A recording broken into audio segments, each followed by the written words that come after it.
you should see that earlier. So Arlo was doing a bit of research for the podcast, and he was, I don't know where you found it, but you're looking up like people's top 5 movies of all time. Oh yeah. Oh no, it was a Twitter thread. Some of them were so bleak. Really? Someone had Troy in their top 5 films of all time. How does that, like, you've only seen 5 films of Troy's in your top 5. Someone else had Rocky 1 through 5. I quite enjoyed that. So bad. Actually, a lot of. Was it in that order? Rocky 1, 2, 3, 4, 5, or did they do it in the correct order? It was in that order. I don't which agree is with that, 3, 2. No, 3's not the best. 2, I think, is the best. 2 is the best. No, 3, 4, 2, 1, 5. 1, no. I'm not getting into this.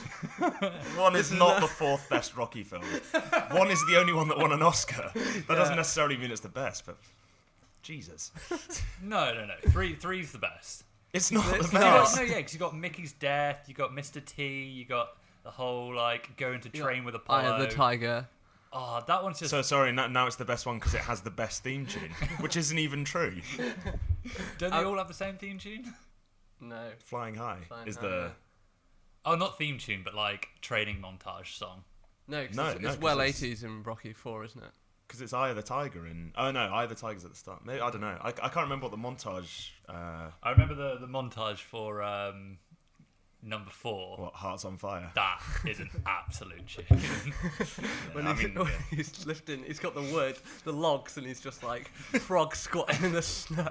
And it's like you go to Drago's like training center, and it's all like computerized, but just like the worst computer systems ever. It's a lot of LEDs. I don't know how functional it is as an actual gym, but it looked impressive. So.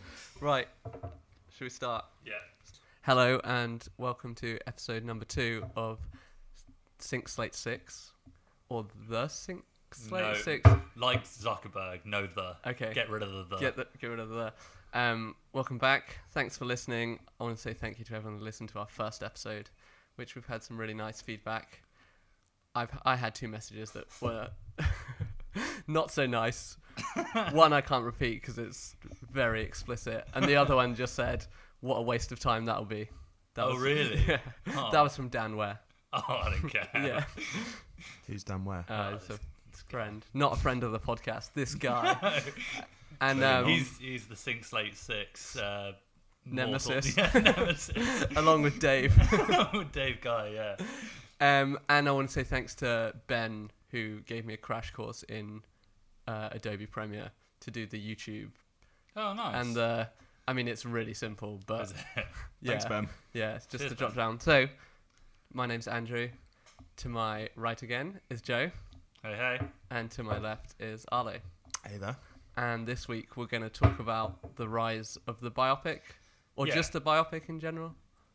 More focused on music biopics, Okay. I think, but with an overarching. There sure is a kind lot of them. Yeah, but obviously we're going to start with some news Yes, first. on to news. Yeah, What do you have? The first piece of news is I was actually doing a bit of research earlier, and I heard that Dan Ware's parents don't love him. So.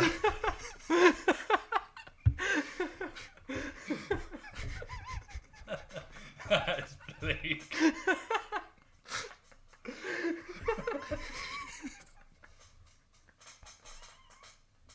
I think we're going to need to edit the time.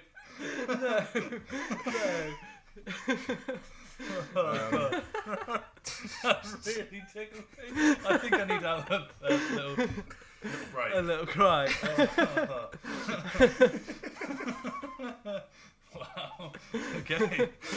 Well, I don't think we can top that for news. Have you got any other news apart from that? I put together a few notes this week, which is uncharacteristic, but I've taken your role because I've done nothing. Well, I just did some scrolling. Failed to prepare, you prepared to fail, mate. Yeah. Busy man. Yeah, that's true. Very We have busy. actually all been pretty busy this week. Yeah. The first bit of news I thought I'd start off with. I know you guys are big on the MCU and Marvel films, but apparently Kevin Feige has come out and said he wants to see Keanu Reeves in the MCU at some point. Yeah, you've nicked my bit of news there, mate. Have I really? Yeah. Well, that's all right. We can talk Yeah, around no, it. that's fine. Yeah. Go on, carry on. I just think it's interesting. Obviously, he's kind of risen to like internet prominence recently. He's had like a resurgence, hasn't he? And like, I don't know, it's the meme as well, isn't it? That's Which brought him one? back. The sad Keanu. There was meme. sad Keanu, and then It's You're Breathtaking. You're now, isn't it? Breathtaking, yeah. Because you know E3. The video games thing. Yeah. Because he's the model for Cyberpunk, is it? Yeah, Cyberpunk 2077, I think it is. The new game that's coming out. And he just went on stage, and someone in the audience screamed, "You're breathtaking," and he like just turned around and pointed at the person and was like, "No, you're breathtaking." Amazing. And so yeah, the internet kind of ran with it. I really like him as a human. He seems really well, there nice was that, and there's a story genuine. going around about his like tragic life story, essentially. Yeah. But yeah, the internet love him.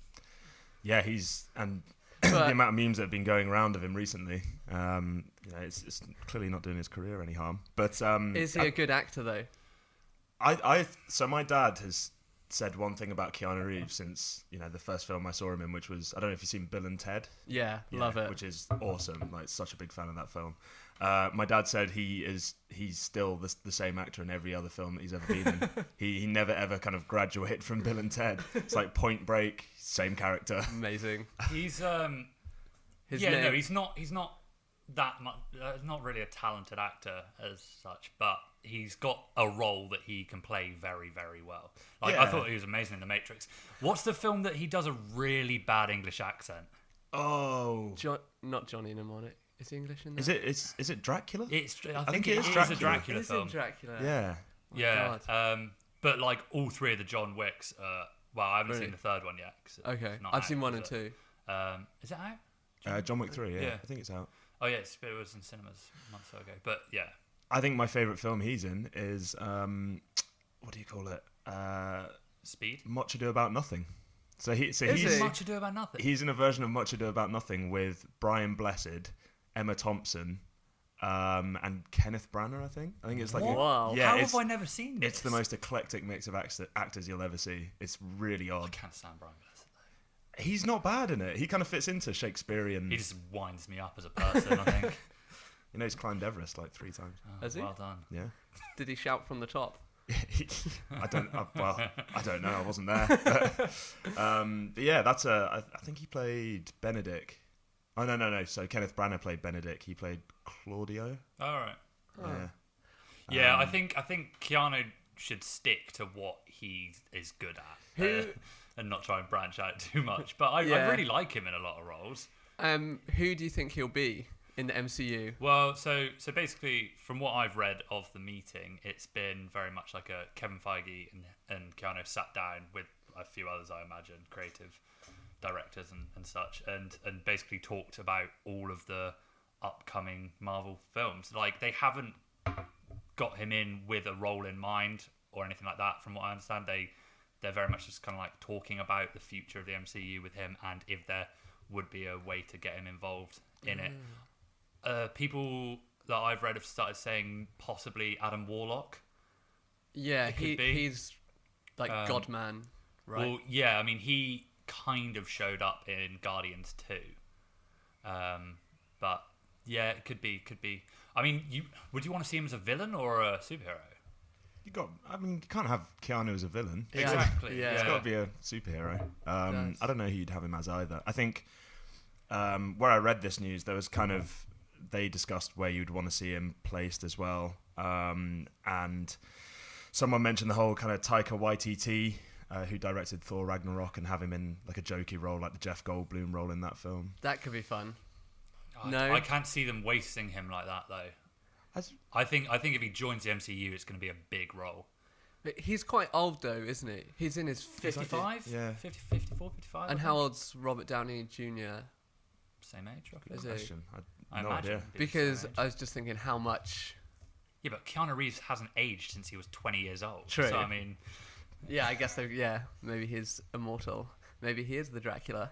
Yeah, Robert Downey Jr. is 54. 54. Okay, so that same age. What did you think of the John Wick films? Just out of interest. I think I enjoyed it, but I don't really remember the plot.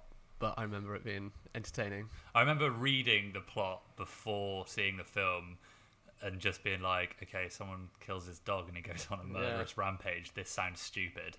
But then the whole movie built up that relationship at the start between him and his dog. Yeah. And it actually was really good. I remember. You can be like, I don't know, you have different reactions to John Wick films, I feel like, because you saw the trailer for the third one and he was on the back of a horse with a submachine gun and you absolutely lost your mind. You were that excited. New York, yeah. But Arnold It's Schwarzenegger, getting more and more ridiculous. Arnie did that in True Lies. He's chasing down a guy on a motorbike on horseback, and he like does a rooftop jump. And people have been saying as well that if John Wick 3 is as good as people are saying, like, this could be the best trilogy of action films in a long, long time. Not Taken. Taken, come on. Taken 1 was great. Taken 2, where she gets again. taken again. Taken 3, Taken Return 3, of the Taken. a good day to get taken. What else? Like, what's another trilogy of action films that have been as well received as Die Hard. Yes. 1, 2, and 3? The one with Samuel Jackson's pretty. I can't remember if it's 2 or 3, but that one's It's actually 3. pretty That's not a enjoyable trilogy. as well. Yeah, They've continued to make them. Yeah, but And there's another one coming as well, isn't there? well, hopefully, love those yeah, films. me too. I don't know. Yeah, action trilogies are hard to. I don't know. Rambo's not bad. Did you see the trailer for Last Blood. Rambo Last Blood? Yeah, I haven't seen that yet, no. yeah, it does look very good. Yeah. I mean, How old is Sylvester Stallone, though? 78? Sorry, this episode is just going to be me googling how old actors are. While you're there, do Old Dwayne enough. Johnson. You want to know how old Dwayne Johnson is? Yeah. The Rock is immortal. Yeah. Sylvester Stallone is 72 years old. 72. Christ. It must be the last Rambo film. You'd hope so. Well, Yeah, it's going to have to be. I'll watch them forever. Staying on Marvel, Avengers is re-releasing. What? The original? No. So the Endgame, they're re-releasing it with 6 added minutes of footage. Why? Basically, because at the moment it's the second highest grossing box office, and it's 40 million behind Avatar. And they want that title, essentially. But everyone knows Avatar only did it because of those glasses you had to, like the mental ticket price. I don't remember. Do you remember when The 3D Avatar came glasses? out in cinema? No. I remember That's a watching while it. back now. Yeah, I remember watching it in the cinema, but I didn't get any glasses. I mean, yeah, this was Penzance Cinema, though, so I mean, it's... yeah, a bit behind. But I'm sure it was like one of those first movies that used 3D, and the ticket prices were more than normal for Really? the time. I mean, how long ago did Avatar come out? 2009, I'm pretty sure. Yeah. But how much do you reckon Avatar made at the box office? Something obscene that it doesn't deserve. Oh, yeah, 1.2 billion or something. What do you reckon? 5 billion. 2.78. Oh, God. And so Avengers is currently on 2.74. And so if they get that extra 40 million, it'll be the highest grossing box office. What are those 6 minutes going to consist of? So that's kind of concerning that they would. They said it's not. Kim Feige said it's not going to affect the plot, and it will essentially be at the end. It's not an extended cut. The extended cut will probably come with the DVD Blu-ray release. This is because you remember Endgame didn't have a post-credit sequence, so it's essentially going to be that with a Stan Lee tribute as well. Okay, that's that's quite nice. Yeah. Will you go and watch it in the cinema? No, probably not. No, me neither. I was concerned it was going to be like the Lord of the Rings, The Two Towers, where you just get this extended scene with the hobbits getting baked, and then Gandalf goes and finds them. Yeah. You won't go see this? No, You've already seen it twice in the cinema, haven't you? yeah, I watched it twice, and we did. Yeah. I'm still burnt after that back-to-back we did. Oh yeah. So that was 6 hours in the cinema watching Infinity War Endgame till 3 o'clock in the morning was pretty hectic. That's commitment. Yeah, it kind of made the experience not that enjoyable, to be honest. I was just like, by the halfway through Infinity War, I was like, oh, for God's sake, come on, hurry up. Yeah, I enjoyed it at the time. It was a really fun atmosphere, but I preferred it going back to watch it the second time. Yeah, there was a guy behind us that absolutely was loving life as well. And like every time, so when Captain America picks up... Spoiler. Mjolnir. He literally like got out of his seat and just went, yes! And there was a guy in front of us that did the same, but he was like throwing gang signs at the screen. Remember, he was like, yeah, waving his fist in the air. It was. I'm quite glad I didn't come now. Yeah, no, it was a very intense atmosphere. Yeah. But I mean, it's gonna be at 3:00 in the morning on opening night on a Wednesday, was it? Yeah, I think it was. It was the day it released in the UK. But so going back to this re-release, I mean, everyone knows that it's a better movie than Avatar. Yeah, why I don't know. It's the acclaim, isn't it? They want that title. They're re-releasing it. I don't know if it's going to make 40 million. They wouldn't just release it unless they thought it had a chance. I don't think it's quite a calculated move. Yeah. Yeah, maybe if they do it as well in like school holidays or something. No, it's supposed to be coming out next weekend, I've heard. Oh. That's not school holidays But- yet, is it? I have no idea. How would I know that? Google it. You're going to have so many tabs open on your laptop with just ages and school holidays. I'm not Googling when half term is. Or actually, I don't know, it might be the summer holidays, might it? Is this not counteractive again? Because Far From Home comes out next week. Well, this is it as well, isn't it? That's the question that people are asking. Is it going to be... Put him on speakerphone, No, please. I'm not answering the phone to my dad. Go on, get him on. No, he is not coming on the podcast. He's is. coming to visit in a couple of weeks, and Yeah. so we need to record 2 podcasts the week previous because I'm not having him sitting behind us while we're recording going, Please. oh, that's a good point there, son. No, that's not happening. But yeah, coming back to... Sorry, Dad. Coming back to the Far From Home, Yes. you think it will kind of detract from that release? Well, I mean, I'd go obviously we're going to talk about Far From Home on this, but Yeah. I would probably watch Far From Home anyway. Yeah. I can't see anyone going to the cinema that's clearly, obviously, already seen Avengers Endgame and going, oh, do I want to watch that film again with 6 added minutes or this new Marvel film? Which, transition, is getting incredible reviews. Yes, Incredible reviews. People are saying it's like one of the best Marvel films yet. And I've heard there's lots of twists and stuff. Yeah, twist at the end. Because I hope it's not the twist that is very obvious, which is that Mysterio's a bad guy. Okay, yeah. I figured that he was anyway. Because he is. In the comics, Mysterio, Quentin Beck is This is all going over my head a little bit. But I mean, I'm also still slightly kind of upset about what Andrew said about Tom Holland last week. So I'm just staying out of Spider-Man conversation for now. He's your friend. We're not friends. friends. Categorically, we're not friends. If you asked him, he'd probably say, "Who is that?"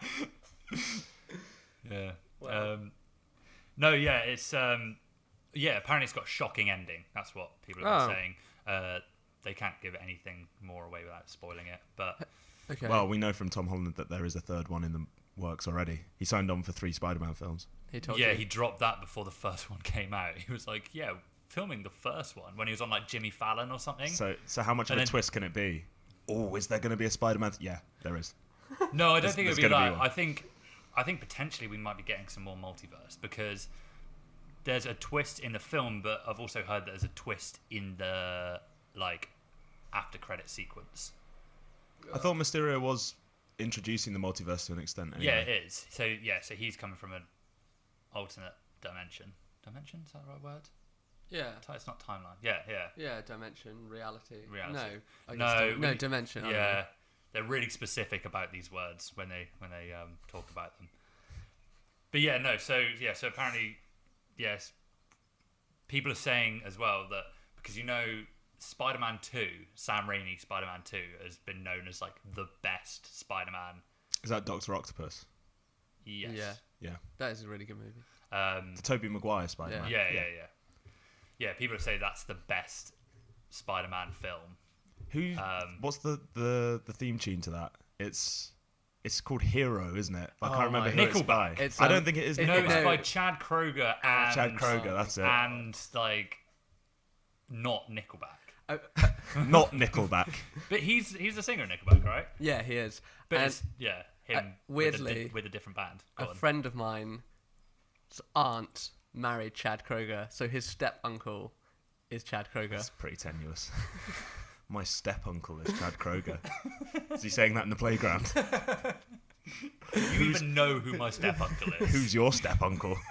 But I mean, Nickelback are terrible. Just to Whoa! This is a film podcast, gentlemen. I know. I did bring up the theme tune to a film. But that is just such a cheesy song, isn't it? They say you're a hero. It's that one. I think it's got a cool voice. Bit louder for the listeners at home. No, I will not taint their ears with anything anything more Chad Kroger related. My point was that people are saying that this dethrones Spider-Man 2 is the best Spider-Man film.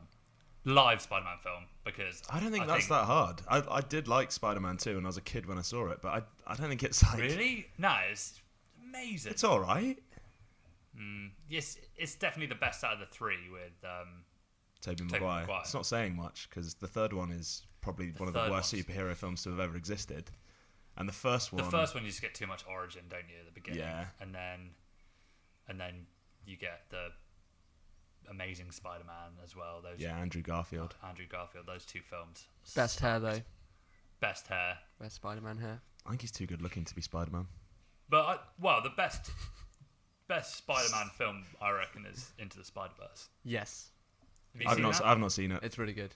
I want to do an episode on that film, Into the Spider-Verse, at some point. Well, it's nice because it has the animation aspect to it as well. So it's really well done as well.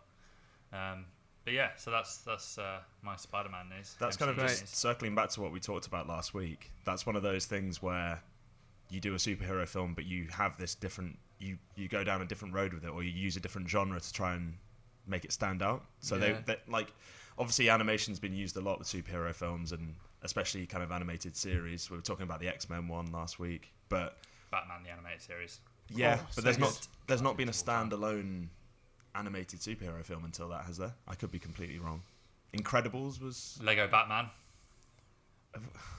Was that good? Have you seen that? I haven't seen that. I've seen the first Lego film, which was hilarious, I thought, but no, I suppose you're right. Not really. Yeah. Well, I mean, there's it broke the mold slightly, didn't it? Well, there's the Killing Joke and stuff like that, but that's not really animated, is it? I don't know what that is. It is. I guess. I mean, yeah, it's not an original story, is it? It's the Killing Joke's there's Teen Titans comic. Movies and stuff like that, but I didn't know Teen Titans had movies. I've seen the animated series, but any more news? I've got nothing. Well, I do have one casting thing that was kind of interesting to me. That our favourite person from Dark Phoenix, our second favourite person actually, Sophie Turner, has been cast to play Boy George in a biopic. Nice. Or biopic. That is a classy segue, Andrew. Thank you. Really? Yeah. Which I think is quite good casting. I mean, if she acts well. Was there any kind of input from Boy George? Has there been any reaction from him about what he thinks about the casting? No, I don't know. I don't that read would that be much. Interesting. I don't know that. Should I look this up again? I should have looked at it. No, I don't know. I just read the headline, or it was in talks or something like that. Or maybe she had been cast. But I think that's quite cool. Yeah. Because she does in his certain look, she does look like him. Yeah. That's an interesting. I think when we were talking about braver casting decisions from DC, that's one of those. Yeah. Brave casting decisions. Obviously, it's not DC, but that could be an interesting one. That has the potential to boom or bust, doesn't it? It could fall flat on its face, or it could be quite an interestingly told story. Yeah, and that does. I'm going to link us again, but that does bring us into biopics. Or I got told you do pronounce it biopic. No, you don't. Well, it's one of those American English things, isn't it? Is it biographical picture? That's what it stands for? Yeah. So I suppose it is. I mean, if you're taking the front of both, it's biopic, but I'm going to say biopic because that's I'm going to say biopic. Purely how I've learnt to pronounce it. But then I bet I'll go back and forth on saying each one as we go forward in this podcast. So there has been this rise in... I think we get at least one a year. It's almost in the past 10 years that at least one a year. Yeah. Maybe even more. And they do always come out around award season. I find it's complete Oscar bait a lot of the time. Yeah. But you find that they very rarely win Best Picture, but they often win for acting. Yeah. So, like, for example, this year with Remi Malek picking it up for Bohemian Rhapsody, like, that was always going to happen, really. Yeah. Why do you think that they're so Oscar worthy in some circumstances? Because with Remi Malek, obviously he acted really well in Bohemian Rhapsody, but the film itself, well, actually it was received quite well. Yeah. But what about his performance? I think when you're looking at actors in biopics, then they're playing a person, so you can compare that to the actual original person and see, oh wow, they're really similar. So I mean, do you think it's quite easy to? Do you think it's because Freddie Mercury was such a national treasure in England that audiences were able to relate to the way Rami Malek kind of told his story? I think that's a huge part of it. Yeah. Especially over here. It was a global success, though, that film. Yeah. It was massive in America as well. I don't know how much it made, but it's, yeah. I thought it was all right. It's... it just followed the same tropes as so many other musical biopics. They all kind of get into that formula now. Like, it's such a tired and used, like, formula for these biopics that... they're so predictable and boring, I find. Yeah, it's just difficult, I think, to tell someone's story faithfully whilst also putting in enough new elements to interest audiences and to. Yeah, I think the main problem with them a lot of the time is due to either the person themselves is involved or their estate is involved in the production of these films. Well, I think with Bohemian Rhapsody, the fact that all the other members of Queen are still alive and producers. Yeah, and producers and had their say, and there's all this stuff like, we're Queen, we're the greatest band on the planet, and it's like clearly, there's a scene with like Brian May doing a guitar solo, which obviously is very iconic if you're a music fan, but at the same time, from a movie like story point of view, it's like it adds nothing. So you could tell he's like, they're all wanted their 15 minutes because that's why. Well, they had like the same amount of close-ups, I think. Yeah, did they? Yeah. It's all to do with posturing, isn't it? And that's if it's about them and they're still involved in the process somehow, be it producer. I mean, they're very rarely going to be directing or have any say on the direction. But if they're kind of sticking their oar in every so often and saying, look, I don't think this tells this part of the story or this part of my life properly. I want it to appear like this. It's really difficult to get around that as a director. Yeah, but it's also like when... especially for Bohemian Rhapsody, it kind of rubbed me up the wrong way. Some of the changes they made, like to make it more dramatic in a way. Like, so have you seen? I've seen seen the film? it. Yeah. So you've seen it. I actually haven't seen it. But right when they're not together as a band anymore, and Freddie's trying to convince them to do the Live Aid. Yeah. That's when he comes out with that he's been diagnosed with AIDS. Yeah. That didn't happen till like 2 years after Live Aid. Yeah, of course. And it's I don't know, it kind of like, especially now that Freddie's dead and the others are still alive, they use it as like a kind of, this brought us all back together. This was like a last hurrah. Like, that was like the motivation to go out and do that show, which it definitely wasn't. I saw a documentary quite recently. And they went on tour, like before Live Aid as well. It's not like they'd completely broken up and weren't speaking. They, as a band, they were on tour before it. Like, no, he was really guarded about his AIDS diagnosis. Yeah. He kept it from the rest of the band, I think, for, like you say, a long time after he knew. And then he did kind of come back and tell them because he wanted to make as much music as possible before he passed away, essentially.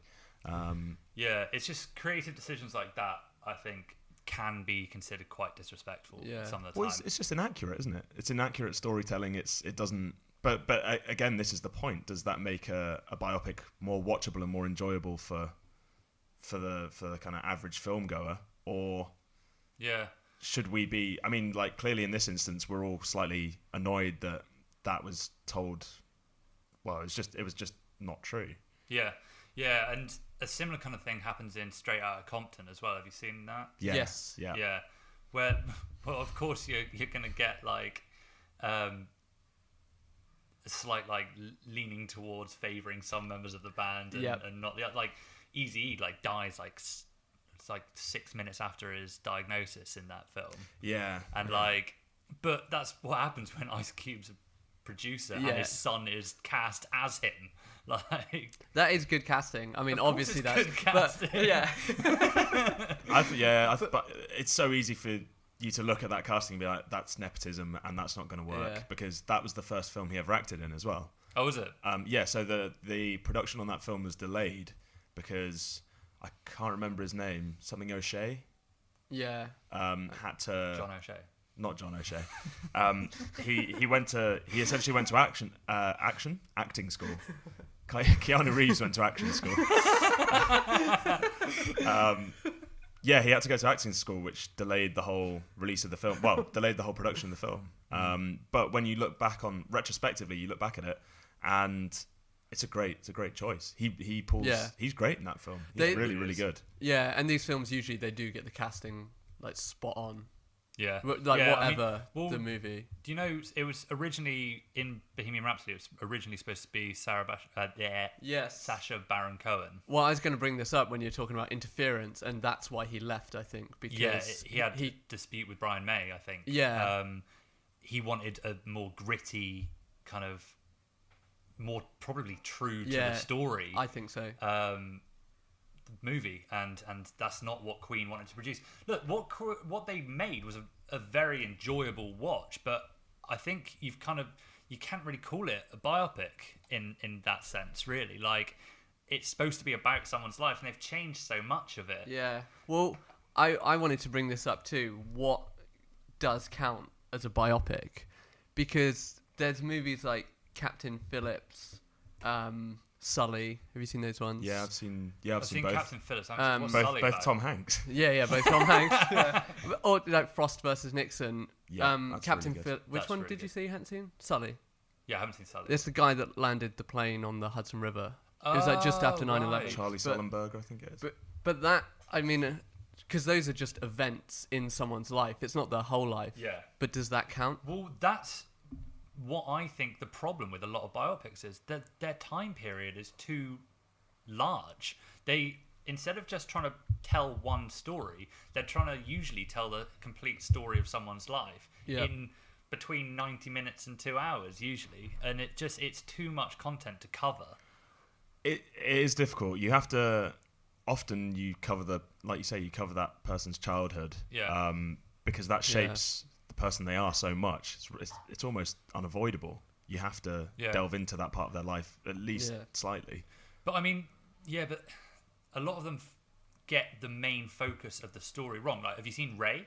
Yeah, I was going to say that. Speaking of childhood, that start bit's pretty horrific when he goes blind. Yeah, but then at the end, it's like, and he never took drugs again. And it's like, that wasn't the point of the story. Yeah. But they need to end it on a high. Yeah. And so they just like phone in this weird storyline. Well, that's very much how Rocketman... Well, that's the focus of Rocketman as well.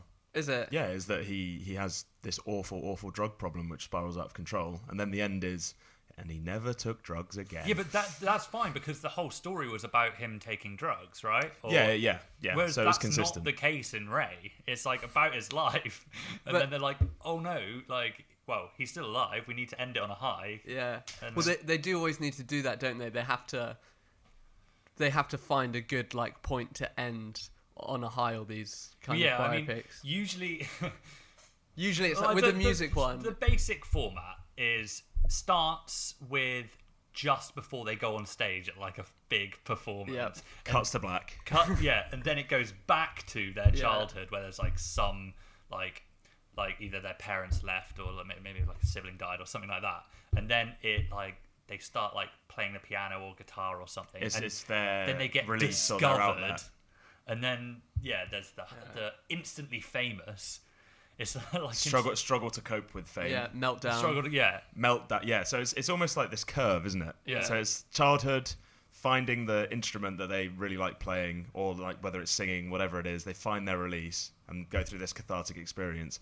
Then, all of a sudden I'm famous. Like all these agents are pulling me this way and that, and trying to fight for the rights to my music. Whereas we normally get a drug storyline in there at that point as well. Yeah, so I've now turned to drugs because I can't cope with the fame and I can't cope with what's going on around me, and I can't develop personal relationships anymore.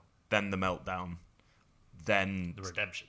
the redemptive arc, which is, I mean, as a story, like, yeah, it works, but I've just seen it so many times now. Like, so are we considering that the tired, tested formula of the... So when you see a different formula, it makes it really interesting, and that's what I would like to see happen in future biopics, like the Starman coming out. When's that?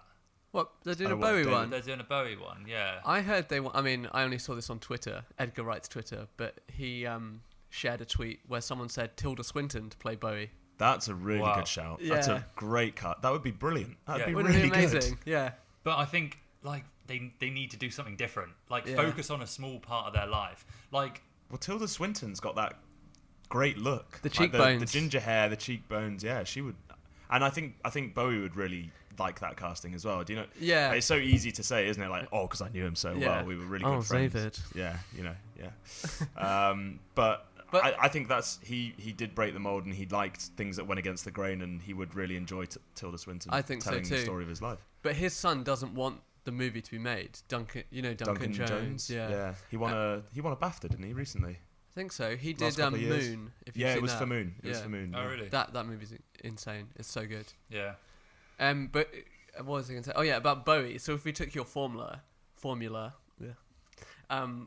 you could either do like his death, which I guess isn't their happy end point, or you do when he like hung up Ziggy, and there's the last concert in Hammersmith. That would be your walk out on stage, just about to do that last makeup, cut to childhood. Yeah. I don't want to see them do that, because that would be so disappointing. Yeah. Such like a biopic that everyone would want to see. Like, what was so interesting about Bowie is that he didn't subscribe to any one genre of music. Yep. So he started off as folk kind of at the start. But then he went and did Young Americans with Luther Vandross and did this wholly like soul-based album. So the fact that he was so versatile and dynamic probably needs to come across in any biopic they make about it. It's interesting when you see a biopic that doesn't follow that formula, and like there's a really famous one, The Coal Miner's Daughter, that won Oscar of Loretta Lynn's life, and who is that? She's like a country, like an American country star. Cool. But she doesn't start playing piano for like the first like 40 minutes of that film, and it's all about like her before the fame more than like that tired formula. Yeah, which is quite interesting. What would you think is the Social Network as a... Because that's sort of a different formula, really. But then he's still alive. But it still does the cutbacks and like jumps with time. Like I thought the Social Network.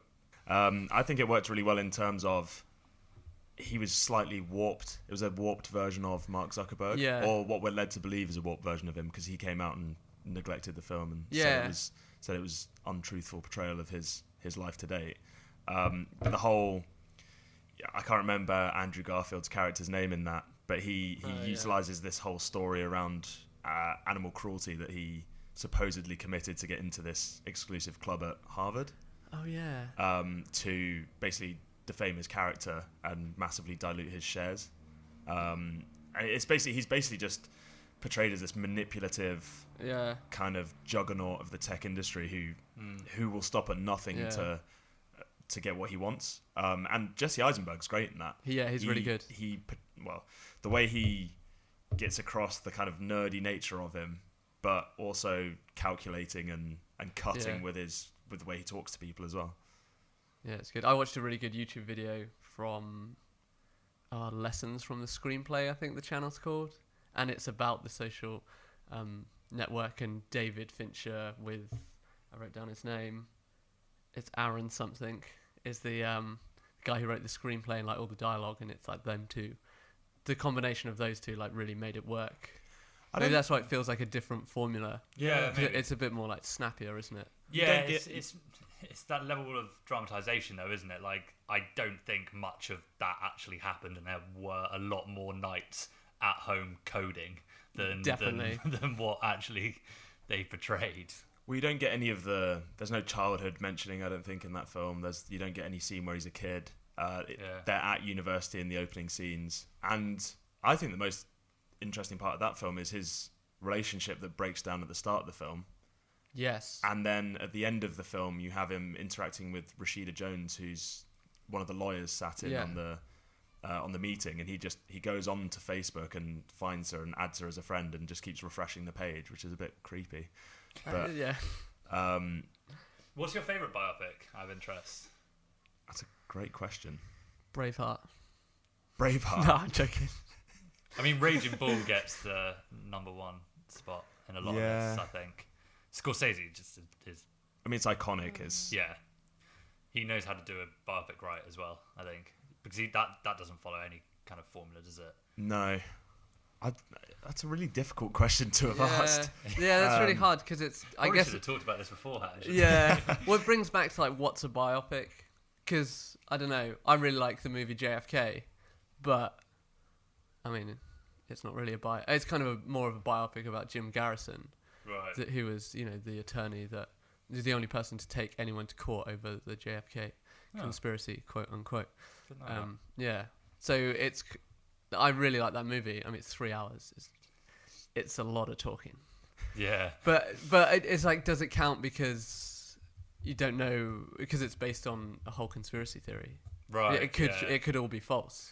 It's probably more true than the Social Network. Yeah. I mean, yeah, exactly. So I didn't really know if I have one. I wrote quite a lot down, but I think from a lot of the problems with the music biopics, like I said earlier, is just the amount of time they need to cover, and that means that you end up getting really sloppy montages in all of these. Yes. To a great soundtrack. Yeah. Sometimes. Well, usually to their own soundtrack, right? And I mean, that's mainly the reason people go and see these biopics, is more for the music than the actual story in a lot of cases. But I mean, it's just there's so many, like there's a really funny bit in Walk the Line. Yeah. Where Reese Witherspoon's character, what's her name again? Can't remember. No. And she just goes, Johnny, you can't walk the line. And it's like a light bulb pops above his head. Yeah. And it just goes straight into him performing that song on stage. And it's just, it's so awkward. Yeah. That's a big Hollywood trope, isn't it? Where they mention the name of the film in the film. Yeah. And it's and this there, like, they said it. They said the name. I think it's Family Guy that did some kind of joke around that. But it is ridiculous. This is Superman 2, Return of Zod. Yeah. And he just, so he goes in to walk the line when she says that to him. As soon as she says it, yeah. It just cuts to him on stage doing Walk the Line. I mean, yeah. I actually, in preparation for this podcast, I watched a film the other night called Walk Hard. Oh, is that the Dewey Cox story? Dewey Cox It's so story. funny, isn't it? It's really dumb, but that essentially... Actually, that gets my vote for favourite. Well, that is what we're talking about. It's taking the piss out of all these tired tropes that they use in these films. But yeah, like at the very start, he's there like, Dewey, you gotta go on stage. And then that voice in the background is like, Dewey always thinks about his entire life before going on stage. And then it goes back to his childhood. But that's a really good example, though. Do we think that identifies the arc of a biopic and completely satirizes it? Because that's completely. Yeah, completely. And producers and directors should be made to watch that film before making a biopic. Yeah, all the things you could do wrong. Yeah. But no, there's definitely been some entertaining ones that have come out. Like you said, that Rocketman was really good. It was really good. Just in terms of montages, there is one. Obviously, there has to be a montage in a biopic. Gotta have a montage. And it comes relatively close to the end, but basically where he's on tour and he's kind of just completely exhausted, and that leads up to his breakdown, where he then goes to seek help in New York, like goes off to this clinic. But it's basically he's on stage with a piano, and the piano just starts revolving faster and faster. Awesome. And he's changing costume every time the piano revolves, which was, I thought, that's quite cool. a cool way of doing it. For different gigs? For different gigs, but to show him get like basically how many gigs he was doing, right? And then why he basically just broke down towards the end of that tour. That's quite interesting because normally montages aren't like to show someone spiraling out of control. They're used to show them getting more and more famous. Yeah. Would you count 8 Mile? We were talking about this earlier this week, weren't we? Because you don't think 8 Mile is a...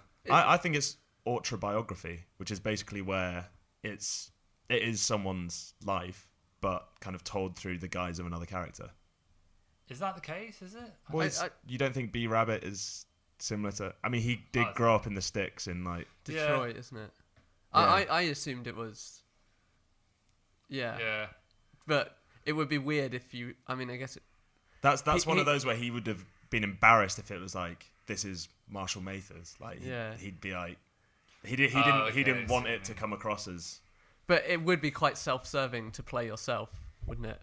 Yeah, I mean, there's so much more you can achieve through that alter ego in that film. Yeah. Rather than just say, oh yeah, this is about me and I'm going to play myself. I once watched, just to go off topic, one of those TV shows, Banged Up Abroad. And it's this guy in Miami, and he's like, "What? No, stay with me. Sorry. I got grief last week for going on tangents. This is a tangent. I can relate this. So it was this guy, and he was from like London, and he went to Miami, and he went full like linen suit and gold chains, and just took so much money and was just partying and doing this whole thing. And then he was at an ATM changing money or something, the actual cash handler ones. Yeah. And then he got swooped by the police and like imprisoned, and he still doesn't know what for a month. But then in the show, he played himself in the drama reconstruction. And the reconstruction, yeah. Because he must have been like a wannabe. I think he was like an amateur actor. It was amazing. Do you think they approached him with that, or do you think he heard that they wanted to use his story and demanded that he be the one to tell it? Imagine how insulting that would be as an amateur actor if they cast someone else to play you. Great story, but we're going with this other guy. You'd be so bummed. Anyway. That actually was relevant. Yeah, Thank you. I thought you just had something that you really wanted to talk about Banged Up Abroad, and you was like, I'm kind of bored of these biopics now. It's the only one time I've watched it. I've never seen Banged Up Abroad, to be honest. What channel can you find it on? No idea. Probably Gold Dave. or something like that. Yeah, maybe Dave. Or ITV4 at 11 p.m. or something. If they're not showing one of the Rockies or Rambos. If they are, I will be glued to the screen. Have you guys seen Sid and Nancy? I haven't. I've not, but apparently that's really good. No, neither have I. So let's avoid that one. But I don't know. But I think that was a real good one. Yeah. Anyway, what's this is a pretty fanciful question, but if you were to, no one's ever going to make my life into a biopic because it's not that interesting. But if you need an actor that can sit on the sofa and eat 4 pizzas over a weekend. They'd struggle to do that. They struggle to find someone to. Who would you want to play you? If you could have a choice. Idris Elba. What? Why? I mean, justify it. Do I have to? Yeah. I would want Idris Elba to play me. But what do you think he'd bring to the storytelling of your life? He's a phenomenal actor, and I get in some exciting situations, and he's a good action star. He's at this point he is almost 55 years old. Fine, I'll change. I don't know. Andrew? I don't know. That's a really tricky Tom Holland. question. He's about a foot short than you. Yeah, but you can do backflips. I want Nicholas Hoult. Back to last week's podcast. Yeah. Definitely. Yeah, you know what? I could see that. Yeah. You know About a Boy? Is it about you? No, but apparently I looked like young Nicholas, like fat-faced Nicholas Hoult with the beanie on in that film. So that's where I'm going with it. I'm just going with the similarities. What was he called in Skins? Tony, yeah. I'd go careful. I'd choose a woman to play me. Oh. Yeah. Interesting. Sophie Turner? Jessica Chastain. She really needs to bounce back from Dark Phoenix. and she's come across the script for the story of Andrew Slay's life. Yeah, no, I don't think any of our lives as biopics would be very interesting, to be honest. No. Unfortunately not, Sadly. until this podcast kicks off. The rise of the Slate Six. No, spread the Slate Six. That's our hashtag. Oh, we have a hashtag now. Yep. Hashtag There you go. Spread the Slate. Spread the Slate Six. So No six on the hashtag. Okay, but the only problem there is you said 6 the first time. So can you decide on what the hashtag is before? We'll edit that out. So you sound like an idiot. Any more music ones? Did you see the Green Book? I was going to watch that. That's but that came under a lot of criticism for how not like the real story it was. Right, okay. It's a very good movie. Yeah, it's a very good movie. What did it win the Oscars this year? Original? Was it? No. Adapted screenplay? Was it? Best adapted screenplay, I believe, yeah. I always get them confused. What's the Academy Awards? Is that the other name for the Oscars? That is, yeah. That's and what's the other one? Golden Globes. Golden Globes. Okay. Well, there's a few different awards. But they're like the two main ones. Yeah. Green Book also won Oh, wait.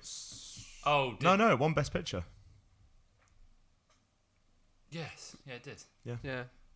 Because you said at the start they never win Best Picture. They usually get like screenplay or actor. No, they or have won Best Picture in the past. I think Coal Miner's Daughter won Best Picture. It won Best Supporting Actor as well.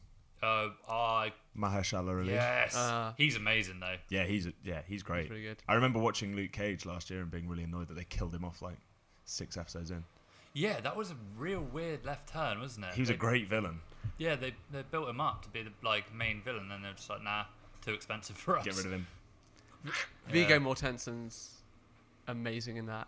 He's a great actor. Yeah, he should be in some kind of MCU role. I think maybe as a villain. Yeah, I'll throw that out there. You know, it's Aragon. Yeah.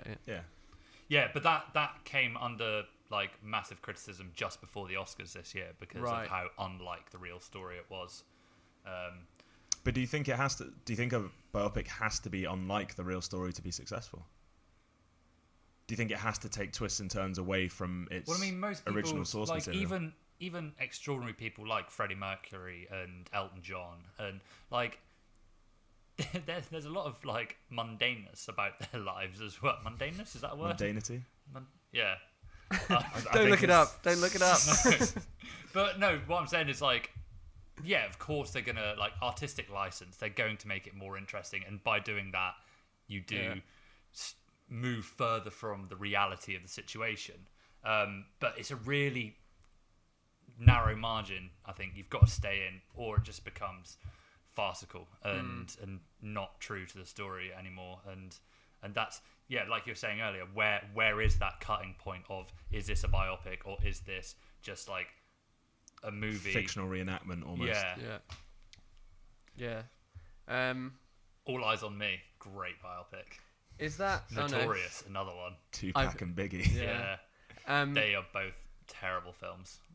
You said you really liked Notorious the other day. I really like the bits in the studio where they're making like Juicy and stuff in Notorious, just because I love that type of music. Like, and that's such an iconic song. Yeah. But the actual film itself is pretty trash. I know we're darting around a lot here, but just on Straight Outta Compton, because obviously Paul Giamatti is their agent in that film, and there was a lot of controversy lately around his portrayal of the character of the agent. The agent's family were really upset about. Oh, really? Yeah, saying that he was Paul kind of overplayed him and made it seem like he's just like fleecing 5 really talented artists out of their money, when that wasn't necessarily the truth. There is that scene though where the police wrestle them all to the ground outside the studio, and he comes out and he does stick up for them. So that's you know. Well, didn't that happen with Mike Myers' character in Bohemian Rhapsody as well? Mike Myers? Yeah, in Bohemian Rhapsody. I've not seen it. So. Mike Myers is in Austin Powers. Yeah, he plays the producer that they go to with Bohemian Rhapsody, and he's like, and they're arguing, and he's like, that's when the that's Mike Myers. Yeah, Didn't even recognise him. Yeah, I know, you don't, do you? Wow. Damn. The one that basically tells them no, it's not. We're not going to do Bohemian Rhapsody. And then they go, go, we're Queen, the greatest band on the planet. Let us play it. Oh, here you go. So, straight out of Compton, Jerry Heller, who was the agent, was portrayed by Paul Giamatti. Sorry, no N, so I've messed that up. You've embarrassed yourself. In October 2015, he filed a lawsuit against several members of NWA, NBC, Universal, and others involved in the production of Straight Outta Compton. Wow. So obviously, making it's a not gone biopic. to court or anything? It doesn't say, but obviously making a biopic is a very sensitive business. A lot of Well, feathers that's what get I was ruffled. saying earlier. You need to get like acceptance from that person or the state of that person. Yeah. In a lot of these, it'd be great if you could just make a biopic about someone without that. But It goes back to that point you made about Ice Cube being really heavily involved in production, though, doesn't it? Because in the film, Ice Cube he's always asking for a contract from Jerry Heller, and Jerry Heller says we'll get to that, and just keeps putting it back. And obviously that's all told, or you'd think the majority of that story is told from Ice Cube's perspective, so it's not going to be fair or a fair portrayal of their relationship or what happened between them. And then I think that there's that scene where he gets the diss track released on him when he leaves NWA, and he comes back at them with No Vaseline, which is just a great song. And his son in the scene sounds exactly like him, bar for bar. It's really, really well done. But there's the bit where Jerry Heller goes over to the radio and turns it off, and he's like, I can't be putting up with this Jew bashing, ignorant. He's like, I'm gonna get my fellas over at the JDA to help me prosecute him over that. Not prosecute, that's criminal, but help me sue him over this, basically. And it's like, I don't know how true that was to the how true that is to Jerry Heller's character, or what will have happened. I'm sure that his side of the story is out there somewhere. Yeah. Maybe they should do a biopic about him. I would love to have seen Sacha Baron Cohen's version of Freddie Mercury. Yeah, that would have been. Yeah. He's a really talented actor. I like the fact that he doesn't really appear in too many films. He seems like he selects really picky, them. isn't he? Yeah. Although The Dictator and Brothers Grimsby, or whatever it's called, are both pretty terrible films. That's not picky. That's not picky at all. He just wanted a payday. Yeah. Do you care much for? I know we said we'd focus mostly on music ones, but do you care much for people? Ones about like sports or scientists. Well, sports. People. So I've got like Beautiful Mind is amazing. Yeah, I've got that written down. That is a really great film. So do you know also? Funny thing about Beautiful Mind, they had to get a professor to come in for the scenes where he's writing on a whiteboard, and he had basically a hand double because cool. it wouldn't look like you like. It would look rehearsed rather than. Yeah, it wouldn't look natural to people that understood what he was writing down and stuff. So they got him, the professor, in that helped write the script. Yeah. To do all the close-ups on the hands. That feels so. They've gone to vast lengths there to make sure it is faithful to the original source. But I don't think how many kind of maths professors are going down to see that in the cinema and going, oh, hang on a minute, that doesn't look right. Wait, I brought my watch calculator. He's not carried the one. That's how basic my maths understanding is. He's not carried the one. So yeah, that's how maths works, right? Yeah. Beautiful Mind's kind of a weird one because it is a biopic, but you see it through the eyes of the protagonist, and you don't know what is real and what's not in that film, which is a really interesting way to do it, I think. I really like that movie. What's another one? The Imitation Game? Yeah, I've got that. That's Alan Turing. Yeah. It's about Bletchley Park, isn't it? Yeah, and cracking the Enigma code. Yeah. But in that movie, because he was gay and they castrated him, I think. No, did they castrate him or lobotomy? Yeah, maybe it was basically he got persecuted for being a homosexual. Oh, but in the biopic, it's more focused on the cracking of the Enigma, and then it's at the very last, kind of through the story you do. Come to realise that he is a homosexual, but they kind of don't really give it the attention that it needs. I think to make it to make the part of him getting I think it is a lobotomy, it doesn't like have the same emotional weight as actually cracking the code. Like that scene's amazing when they figure it out. But that's got one of those actually moments like you were talking about earlier, you know, like says the name and a light goes off. He's like at a bar and a woman says something and he just really? Yeah. Well, again, it's coming back to this whole putting in a storyline that isn't the main focus of the story. Yes. If you know what I mean. But do you think a biopic is better told by independent filmmakers or by Hollywood? I mean, name some independent. Well, I was just thinking we're mentioning, you know, that they would say the film's name or some variation of within the film itself, and it's like a like moment.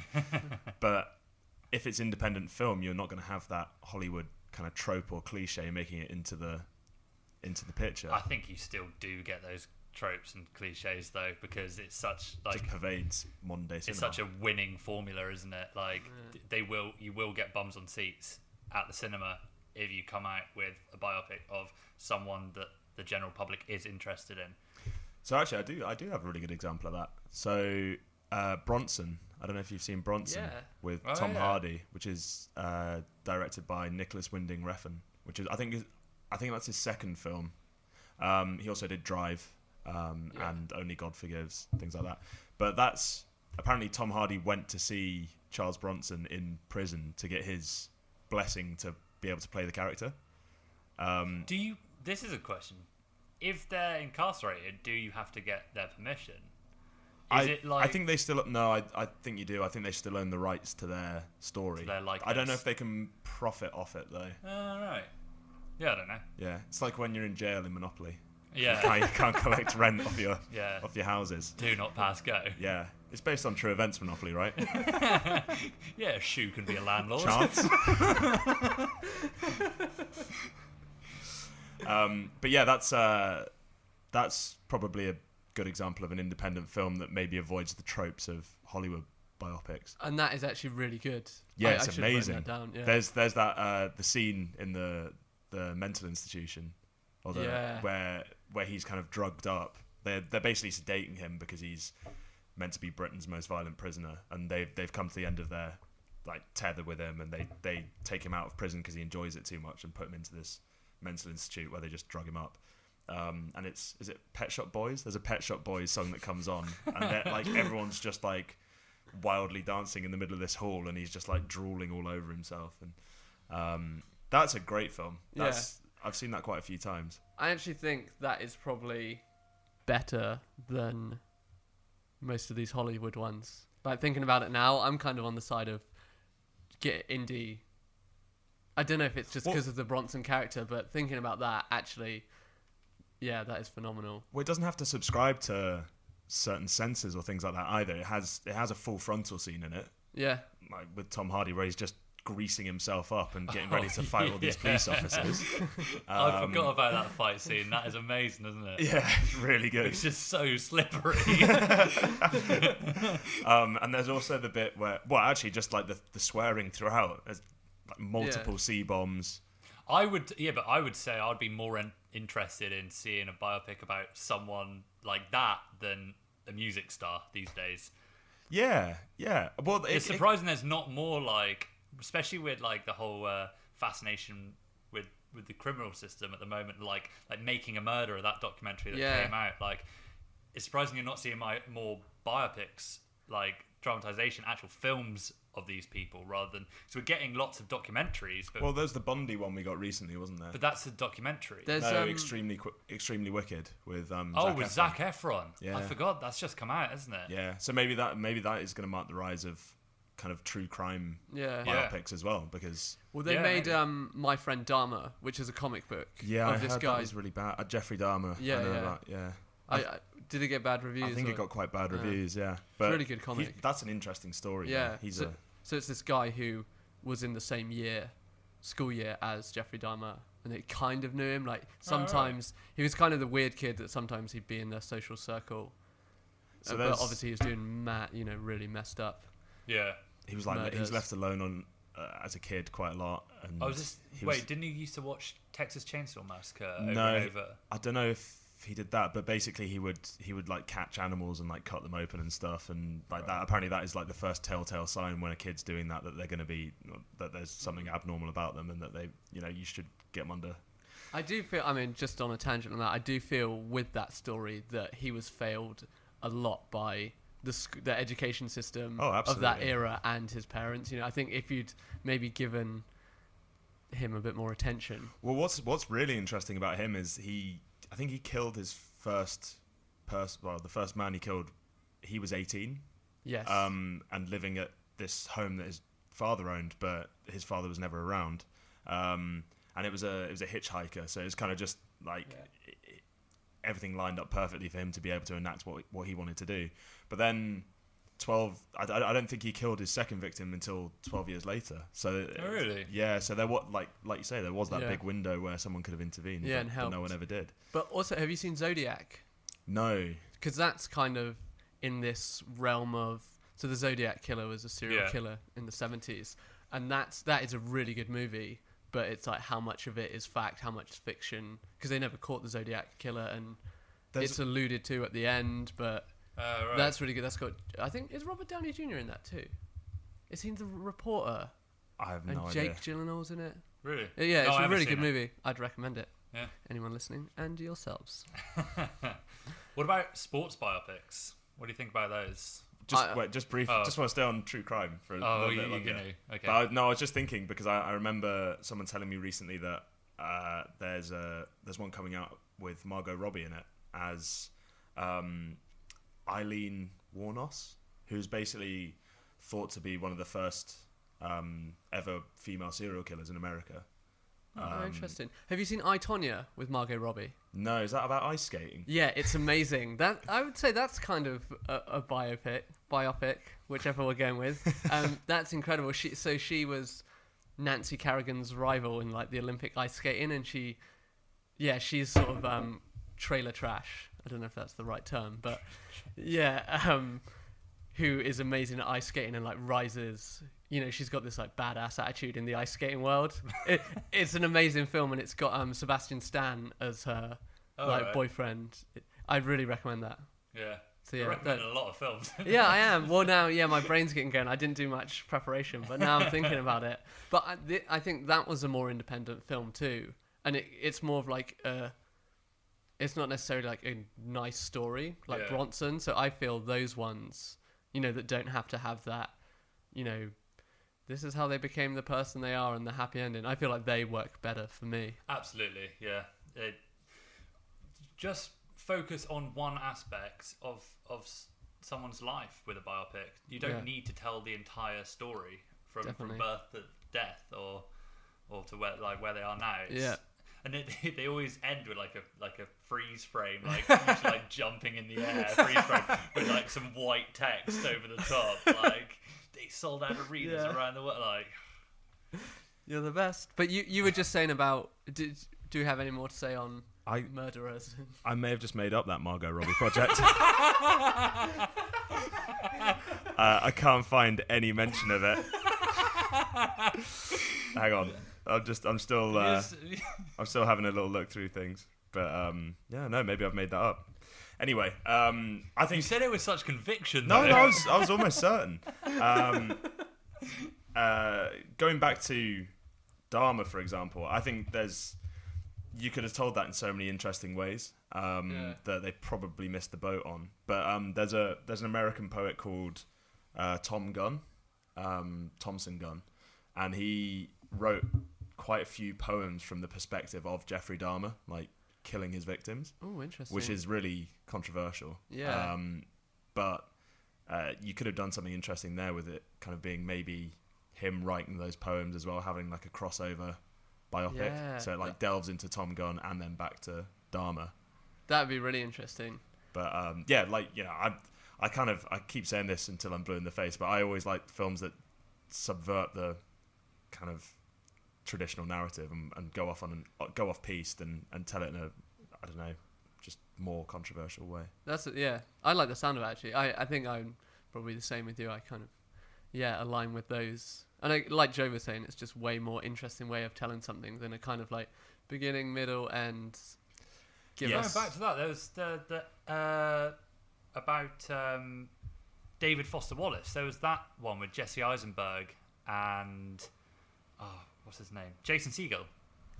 About Jason Segel. Segel. That's kind of, is that a biopic? Not really. I've not seen it. So Jesse Eisenberg, I don't know if this actually. I assume it did. Do you know who David Foster Wallace is? I recognise the name. He wrote Infinite Jest. Massive. I don't know how to describe it. Was he an author? Yeah, an author. Okay. It won loads of book awards. It's like 1,300 pages or something, and it's absolute mad book. But it's like he goes and interviews and stays with this character for a while, and it's an entertaining watch. But no, I'm thinking no. But yeah, originally we were just going to be talking about music biopics, but it seems like the whole genre is expanding quite a lot. I mean, you've got from mathematicians to people in prison to the Queen to the Queen to authors to the previous king to Margot Robbie. King's Speech. Yeah. Oh yeah, King's Speech. Yeah. Terrible.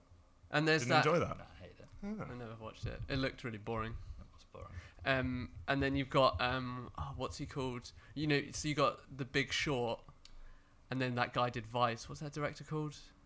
Yeah, I saw Vice recently. I can't remember what that's called. But that's a kind what it's of, called. you know, the way they tell it is very, you know, there's all these like cutscenes, and it's told a lot differently too. The narrative's very different to the normal ones, but essentially they do fit that mold. He's got a very strange directorial style, which is Adam Kay. Is it? Yeah, Mckay. Mckay, sorry. He uses a lot of kind of like stock footage of events transpiring, which is then cut into scenes. And like he does a lot of, he's quite like Scorsese. He does a lot of like narrative, like a lot of narration throughout the film from just kind of an anonymous. So in Vice, the narration is done by a guy who fought in Afghanistan, who's just like an everyman. Oh really? Yeah, and then he's kind of telling, basically towards the end, this is where obviously this probably isn't true because they wouldn't be able to tell this part of the story, but he gets hit by a car when he comes back from Afghanistan in America, and Dick Cheney gets his heart. He needs a heart transplant, and he gets his heart. It's really well done. It's pretty cool. Which I thought... It's quite meta, isn't it? Yeah, that was good. But I thought the storytelling way of Big Short was phenomenal because it's such a complicated, like, system of events, and it would be very easy to switch off. And that's when you get things like coming back to her, Margot Robbie, explaining it in the bath. Like, I mean, but the same storytelling doesn't work as well in Vice as it did in The Big Short. Yeah. For whatever reason, it falls a little bit short or it falls flat. Do you know what is a very good sports biopic that we watched the other night? What's that? Moneyball. Who's that? That's about... do you want to give us a synopsis, Arlo? Here we go. He told me earlier, he was like, don't you dare drop me in it again like you did last week and get me to summarise a movie really quickly. This is actually all I'm here for. Just to do multiple synopses. To make up movies starring Margot Robbie. That is a strength of mine, I'll admit. So Moneyball. Moneyball follows the journey and story of the 2003 Oakland Athletics, who are a baseball team in America. Essentially... It's a system incorporated across multiple sports now. The most recent example probably being Liverpool Football Club and the Gillette ownership, where rather than looking at who the best players are and spending ridiculous amounts of money on them, you analyse the statistics behind each player and you come up with a formula which hopefully enables you to win games. So the problem the Oakland Athletics had is their budget was like 1/6 or 1/7 the size of the New York Yankees, who are a big city franchise. So they had to find a way to win with the budget they had, and they kind of delved into the statistics. And they ended up taking on lots of players that other teams didn't want because maybe they were old or maybe they had a funny throw or something like that. But if you actually looked at the statistics behind those players, they got on base a lot more, or if they were pitchers, they threw a lot more strikes. And they went on a 21 game winning streak? 20 game winning streak. Which is still the longest in baseball history. They That's didn't MLB win history. because basically like this is long statistics that works over long periods of time. Yeah. And so they went on a long winning spree, but then when they get to like the finals, it's just a couple of games. So they ended up losing that. Oh, Like okay. statistically they were doing really well, but I mean when it comes down to like semi-finals and finals, it's just the matter of a couple of games where it doesn't really work. But no, it's a really good film. It's got Brad Pitt in it. It's got Jonah Hill in it. So Brad Pitt is the general manager of the team. Bean? Billy Bean, yeah. a great name. Yeah. How's And Brad Pitt's hair in it? Moppy. Is it? Yeah. 'Cause- how's Brad Pitt's hair in any film he's Well, in? he What a goes- stupid question. Glorious. Brad Pitt is an absolute dish, isn't he? Like, Yeah. But He's a snack. it is a snack. But he, It is what it is. No Love Island question. he in his movie roles, his hair just changes so dramatically. If he's in World War Z, Yeah. and he has that I knew you were weird, gonna say like, that. He should just constantly have the haircut from Fight Club. yeah, The spiky. Has he Yeah. got frosted tips he in might that? do. We've gone from the evolution of the biopic to the evolution of Brad Pitt's hair. 1990 till present day. Oh no! Bring me back to this. Have you seen the meme of Brad Pitt's hair is always the same as the woman he's dating? Get it up right now. It's so funny. Like when he's like dating Jennifer Aniston, like he's got long like blonde That's hair. the World War Z hair. Is that the what? But I mean, though he wasn't making World War Z when he was with Jennifer Aniston. No, No, that was That years was way ago. back. Way back in Wait, the have you day. found the picture? I might have. It's hilarious. It's so good. Wait. Feast your eyes on that, gentlemen. This is almost this is almost unfair because I mean you'll just have to Google at home, Yeah. yeah, but it's pretty good. Always has hair like his girlfriend. That is phenomenal. But that's amazing. so I wonder. So what did you like best about Moneyball? Because so the thing with Billy Bean is he was meant to be what's called a kind of a five. I think it's like a 5-element player in baseball, which means They can do everything. they can just do everything. Jack of all trades. Yeah, and rather than go to college and get great education and learn his craft a little bit more there, he goes straight into the league because they pick him really high in the first round Yeah. and he can get all this money. in the But so signing essentially bonus. his baseball career plummets. He's very underwhelming, and that's when he goes into the financial side. Right. So his for- baseball career is like 4 years long, I think, maybe Yeah. 5 if that. But then it keeps flicking in between him failing and the team failing that he's now responsible for, which is quite a nice like parallel journey. But then you get the redemptive arc where he's under so much pressure because this experiment originally doesn't work, and then when they go on the 20-win streak, he kind of it's like the redemptive moment that he never got in his own career. But it doesn't do like it kind of does do those tropes of like going back to childhood because it shows like a young Billy Bean. It does, but it flicks between them, doesn't it? Yeah. It's not. You don't get a prolonged scene with him as a No, like, and I just teenager or think kid. I think at it's any such a point. fascinating story as well. We also watched Coach Carter, which is another. Is that one. real?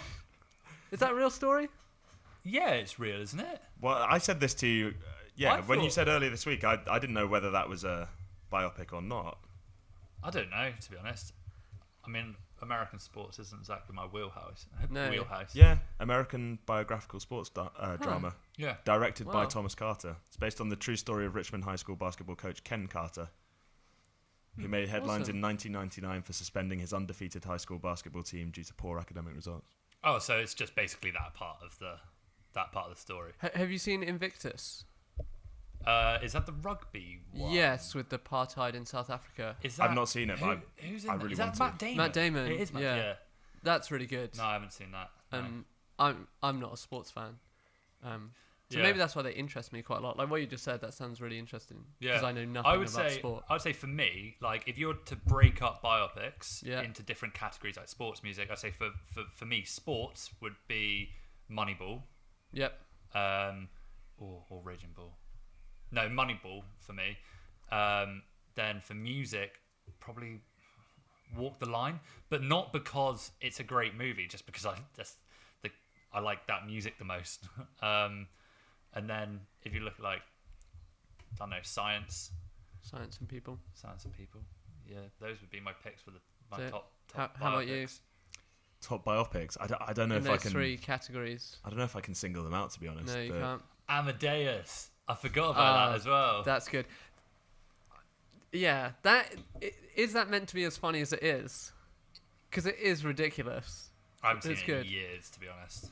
I don't want to commit to a list of my favourite biopics in case after this I'm like, oh yeah, and there's that one. Yeah. And but of course everyone is going to hold me to my word. 100%. especially Joe. Especially me. At least you haven't got Troy on your top 5 movies of all time, so... Who said I didn't have Troy on my top? So, in general, would we say biopics, yay or nay? Are we for them, against them? Do we care? Yeah, no.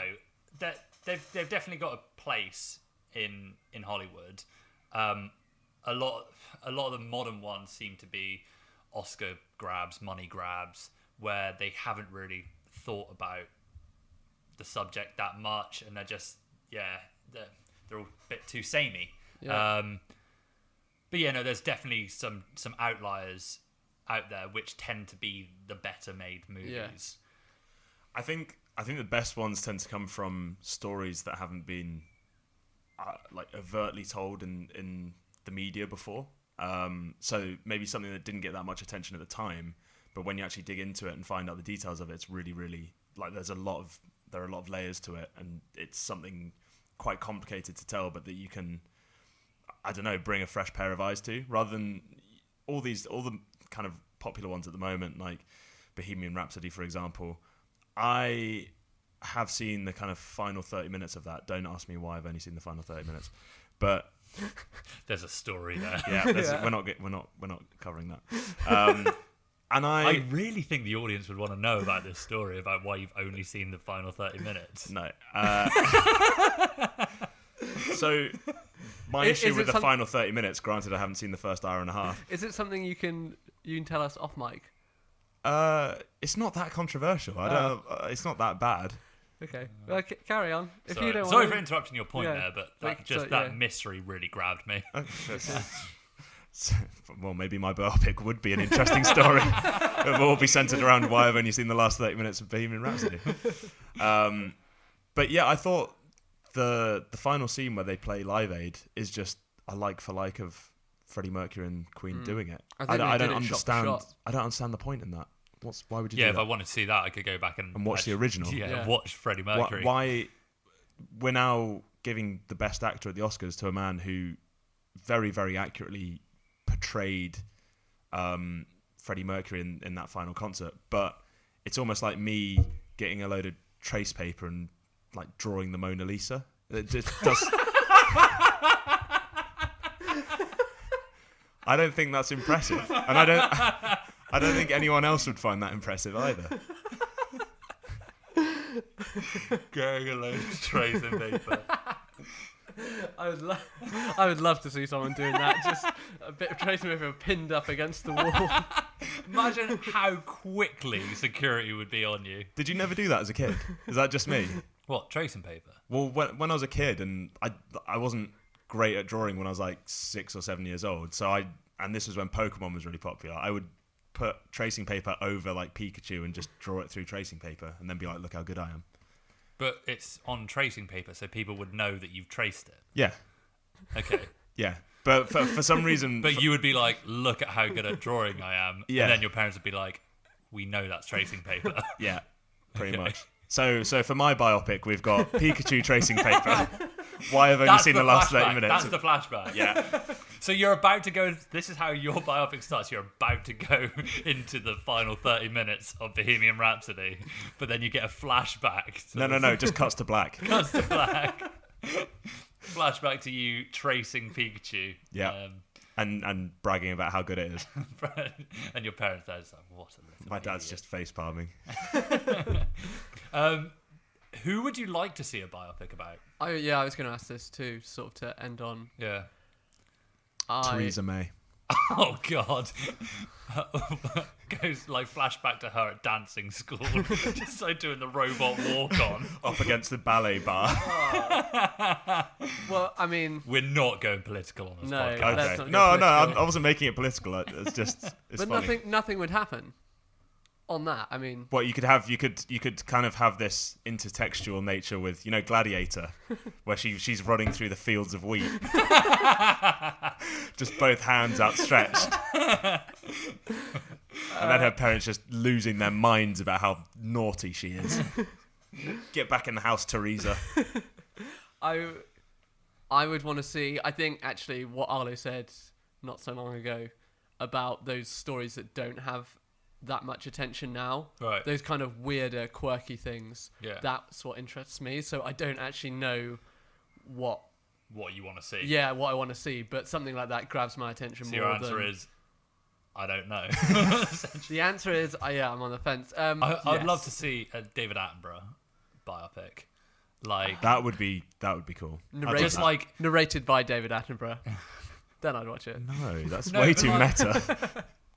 Maybe like breaking into the industry, but like focus on a small section of time, or maybe like his first TV appearance or something like that. I just think it'd be really interesting. Someone that you kind of I don't want to see any more musicians really. No, like, me neither. Maybe in 10 years, like an Oasis one would be quite fun. No, not for you. I mean, I'd like a couple of songs, but. Well, I already said this to you, didn't I? I said they should cast two actors who absolutely hate each other, and then you get that whole method acting element of Liam and Noel. Oh, you could have The Rock and Vin Diesel. I was going to say that. Because they hate The Rock with both hands behind his back. Can he get his hands behind his back? I don't know. Vin Diesel just looking at his guitar, like not knowing where to start.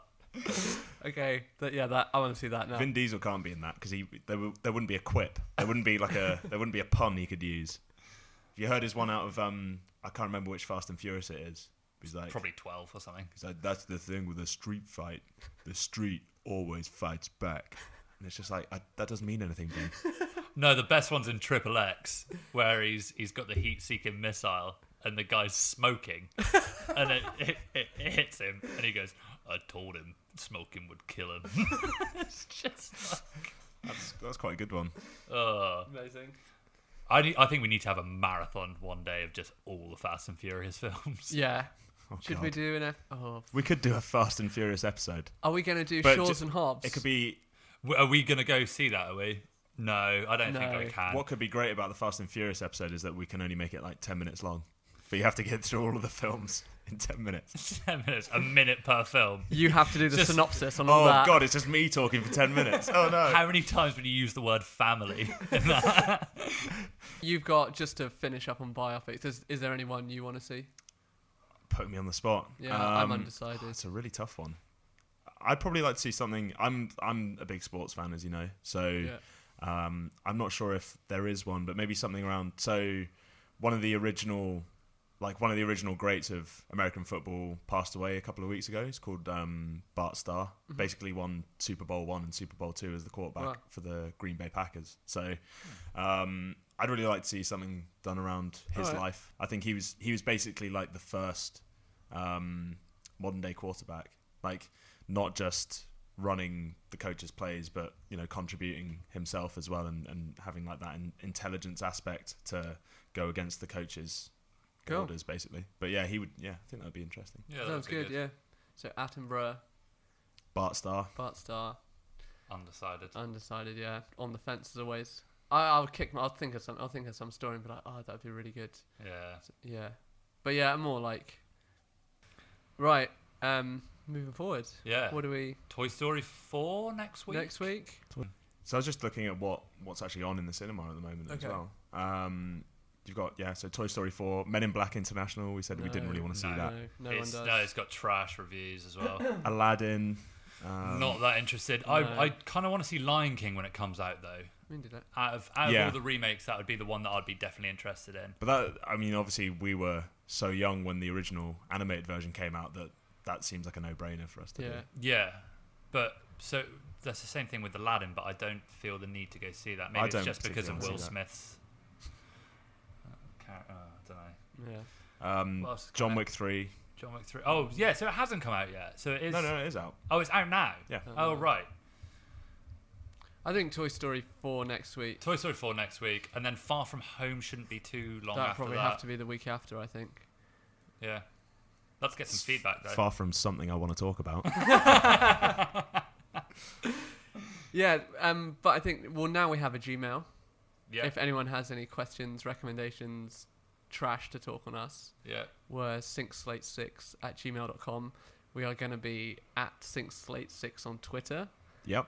Hopefully, unless it's taken. Yeah. There is a YouTube called Sync Slate. Is there? Yeah, we were lucky that we added that 6 in. Good the one work, that you were Arlo. completely opposed to adding. Because it still makes no bloody sense. We're on YouTube, Spotify. I think by now we should be on Apple, but I've not checked. But they took a few days to approve us, so I don't actually know. Yeah. And we're going to SoundCloud. And one final point, just if you can subscribe, please do. Like, you don't have to turn notifications on, but once we get to 100 subscribers, it means that we have our own channel domain, and we Yeah. just get a bit more perks from YouTube, and it doesn't look so amateur either. What 'Cause we are can you remind people of the hashtag, Joe? Just hashtag spread the Sync Slate. 6. Not 6. No 6 at the end. spread the Sync Slate. Yeah. Okay, I quite like that from you. Yeah, thanks. It's that sibilance. We've got the opportunity now to rectify the. Yeah, I also want to apologise for saying onomatopoeia when I meant alliteration. Apologise. It's like a public apology. I just want to come out and I want to address a word I used incorrectly last week. I feel like Michael Gove. And also we said, did we say Gabari a lot? Yes, Dabari. Dabari's the alien race. Yeah. So I don't think anyone cares. That I don't think saw it or anyone didn't heard see it, to be honest. whilst we're apologising, just thought I'd throw that in as well. Yeah. But yeah. Yeah. No. Is Cool. that an end to this? I think that wraps it up. Cool. Great. Yeah, well, that's thanks. nice. Thanks See you everyone later, for guys. listening. Cheers. Thank you for listening. Bye bye.